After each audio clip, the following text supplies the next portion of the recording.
சரி நைட்டுக்கு டின்னர் செய்யலான்னு பார்த்தா அது மாவு காலி ஆயிடுச்சு. மாவு காலியானா நம்மக்கிட்ட தான் ஒரு இன்ஸ்டன்ட் தோசை மாவு ஐடியா இருக்கு. இது எப்படி பண்ணுறதுன்னு பார்க்கலாமா? இந்த தோசை நீங்கள் தேங்காய் சட்னியோ இல்லை கார சட்னி கூட வச்சு சாப்பிட்டீங்கன்னா அவ்வளோ அருமையாக இருக்குங்க.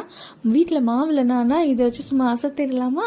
இது எப்படி பண்ணுறதுன்னு பார்க்கலாம். இதுக்கு நான் ஃபஸ்ட்டு ஒரு மிக்ஸி ஜாரில் சௌச்சௌ காயை எடுத்திருக்கேன். அந்த தோல் சீவிட்டு இதுமாதிரி புடிசாக கட் பண்ணி வச்சுருக்கேன். அதுக்கு இதுக்குள்ளே போட்டுக்கலாம்.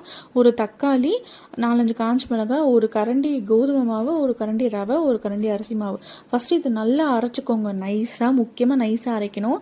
அரைச்சி எடுத்ததுக்கப்புறமா வேணுங்கிற தண்ணி ஊற்றிக்கோங்க. இது கூடவே ஒரு ஸ்பூன் ஜீரகம், ஒரு ஸ்பூன் உப்பு, வெங்காயம் ஒன்று கட் பண்ணி போட்டிருக்கேன்.